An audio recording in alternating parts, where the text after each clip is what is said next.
Let's talk about something uncomfortable but necessary. Question is, how smart people, ordinary, decent people end up believing dangerous lies.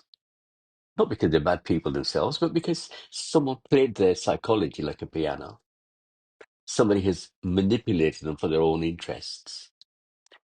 Namely, Farage, Tommy Robinson, and that token brown guy Farage parades out to suggest he can't be a racist. Yeah, right. Zia or something. Here's how it works. The human brain has a simple bias. We remember what frightens us more than what enlightens us. So when a politician wants power, real power, they don't need to inspire you, they just need to scare you. And boy, have they done that recently. They'll take your frustration about the economy, about jobs, about safety, and give you a face to attach it to. They whisper, it's them. Not the system, not corruption, them. The moment they say them, they create an us. So it is a conflict between them and us. It's an ancient trick, the creation of an enemy to unite the crowd. Now, the question is, how proud are you to be part of the manipulated crowd?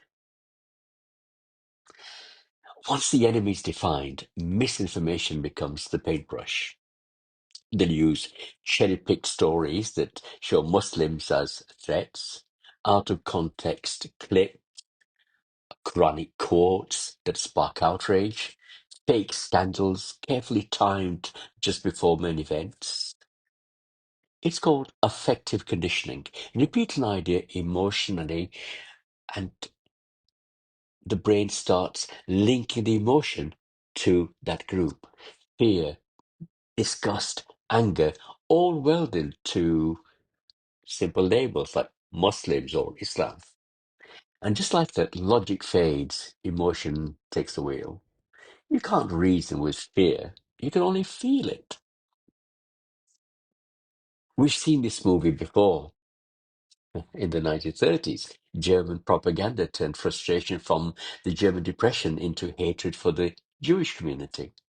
Ordinary people were told their suffering was caused by those outsiders, the Jews. We know how that ended, with a genocide. Now we've recently seen the dehumanization of those suffering people, Palestinians, by the Israelis. And we know, of course, the campaign against the Muslims globally is linked to the conflict in the Middle East. In the 1990s, Rwanda radio broadcasters used the same trick, dehumanizing language, repetition, fear, and it led to mass killings. Who knows, maybe Faraj was the same thing here. Every time the pattern is the same. Create fear, define an enemy, repeat the lie until it feels like truth. Justify cruelty as defense. You know, Israel has every right to defend itself. So what happens next?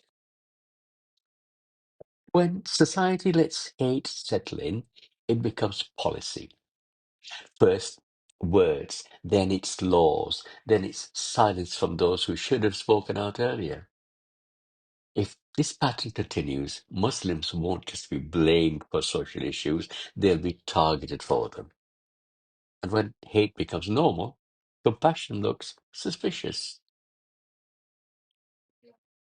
But here's the hope.